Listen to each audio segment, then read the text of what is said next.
Историческое событие для любителей крымско-татарской словесности. В Крыму впервые презентовали крымско-татарский турецко-русский словарь. Теперь изучать свой родной язык станет значительно легче, ведь всегда есть возможность сверить свои знания с академическим пособием. В библиотеке имени Исмаила Гаспринского собрались ученые, лингвисты, преподаватели, историки и писатели. Они с интересом изучают недавно изданный словарь под авторством братьев Рефика и Нузета Музафаровых. Полностью он был собран еще в 1973 году. Однако издан только сейчас в Турции. В нем собрано 25 тысяч слов на крымско-татарском, турецком и русском языках. Тираж составляет 1000 экземпляров.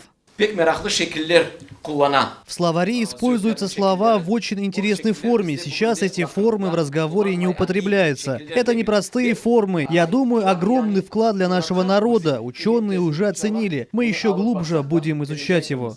Рефик Музафаров родился в 1928 году в Раздольненском районе. Отлично учился в школе, закончил Ташкентский пединститут. Защитил диссертацию и докторскую по крымско-татарскому фольклору. После возвращения в Крым Рефику Музафарову удалось издать журнал «Ватан». За 4 года вышло 36 номеров, в которых был полностью опубликован этот словарь.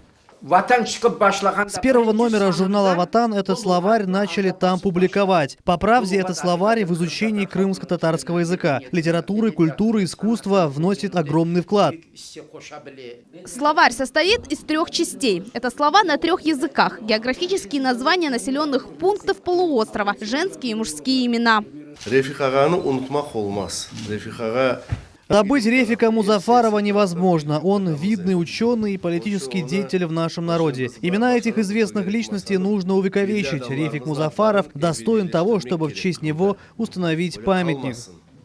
Рефику Музафарову так и не удалось увидеть свое детище. Автор словаря ушел из жизни в 2011 году после продолжительной болезни. Но дело ученого будет продолжаться. Уже очевидно, что спрос на словарь огромный. Тираж книг будет увеличен. Султанис Такаева, Рамазан Аливапов, телеканал Миллет.